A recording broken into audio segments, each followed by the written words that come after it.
रांची में एक बार फिर से जाली नोट का जो कारोबार है वो फल फूल रहा है और जाली नोट का जो गोरख धंधा है वो चल रहा है। जाली नोट के साथ ही लोग व्यापार कर रहे हैं, खरीद बिक्री कर रहे हैं और इसी के मद्देनजर एक गिरफ्तारी हुई है जो नामकुम से हुई है। नामकुम से एक व्यक्ति को गिरफ्तार किया गया है जिसका नाम सुभाष बताया जा रहा है। उसके पास से 36 नोट बरामद किया गया है। आइए हम आपको बताते हैं कि पूरा मामला क्या है। पूरा मामला ये है कि 11 जून को एक किशोर जो नाबालिग है वो सुधा कॉम्प्लेक्स पहुंचता है सेकेंड हैंड मोबाइल लेने के लिए। जब वो सुधा कॉम्प्लेक्स पहुंचता है तो परवेज नामक व्यक्ति का जो मोबाइल दुकान है उसमें वो पहुंचता है और एक सेकेंड हैंड मोबाइल का मांग करता है। सेकेंड हैंड मोबाइल का मांग करने के साथ ही जो दुकानदार है वो उससे पूछता है कि तुम्हारा बजट क्या है, उसी बजट में हम आपको तुमको मोबाइल दिखाते हैं। तो उसने बताया कि 30 से 3500 के रेंज में हमको मोबाइल चाहिए। तो परवेज जो है वो उसको 30 से 3500 के रेंज में मोबाइल दिखाता है। जो लड़का आया था उसको एक मोबाइल पसंद आ जाता है। पसंद आने के साथ ही वो मोबाइल खरीदने की बात कहता है और मोबाइल परचेज करता है। परचेज करने के साथ उसको 3500 रुपये 500 के 7 नोट देता है। जब परवेज के हाथ में वो नोट आता है तो उसको कुछ अजीब महसूस होता है। जब अजीब महसूस होता है तो नोट को बारीकी से देखता है। बारीकी से नोट को देखने के साथ उसको पता चलता है कि जितने भी नोट उसको मिले हैं सबका सीरियल नंबर जो है वो एक ही है, सामान्य है। सब नोट का जो सीरियल नंबर है वो एक ही है। जब उसको पता चल जाता है कि सबका सीरियल नोट एक ही है, आसपास के जितने भी दुकानदार हैं उनको वो बुलाता है और बताता है कि देखिए ये जो लड़का आया है जो नोट दिया है इसका सभी का सीरियल नंबर एक ही है। उसके बाद जब सब उससे पूछताछ करते हैं, थोड़ी कड़ी पूछताछ की जाती है तो पता चलता है कि वो बताता है कि मेरे पिता के पास ऐसा ही और नोट है जो घर में रखा हुआ है। उसके बाद सभी उसको ले जाके लोअर बाजार थाना लेके जाते हैं उस लड़का को, और थाना के जो प्रभारी हैं वो एक टीम का गठन करते हैं।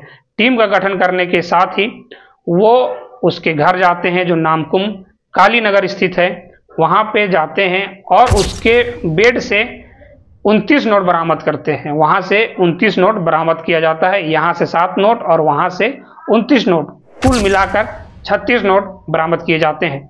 उसके बाद उसको गिरफ्तार किया जाता है, उसके पिता को, और उसकी बरामदगी के साथ ही एक बाइक और एक वीवो का मोबाइल फोन भी बरामद किया जाता है। बरामद करने के साथ ही उसको गिरफ्तार किया जाता है और उससे पूछताछ की जा रही है। जैसा कि एसएसपी ने बताया कि पूछताछ अभी जारी है।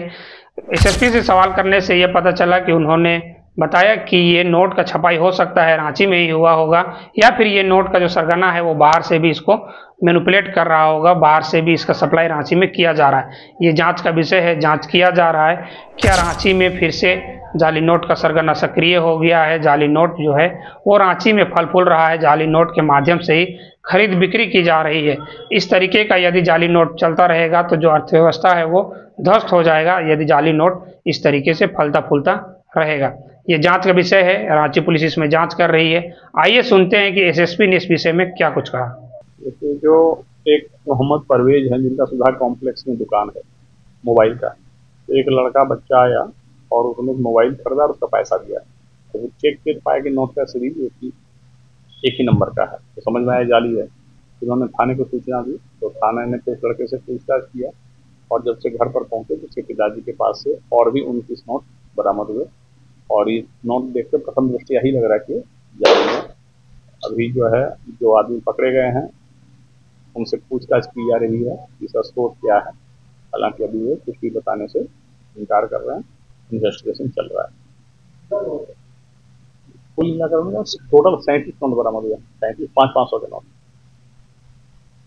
जिसके वाटर मार्क में थोड़ा डिफरेंस है और बाकी नोट का सीरीज सब एक, बहुत सारा नंबर मैचिंग है, जबकि सीरीज अलग अलग होना चाहिए। इसी से लग रहा है कि प्रथम दृष्टया जाली नोट है, और किस सोर्स से आया, कहाँ आया, इस पर इन्वेस्टिगेशन भी चल रहा है। एक आदमी गिरफ्तार है। जरूर जाली नोट तो बिना गिरोह के हो ही नहीं सकता है, तो हम लोग इन्वेस्टिगेशन कर रहे हैं कि आगे और कौन लोग इस बात से जुड़ेगा।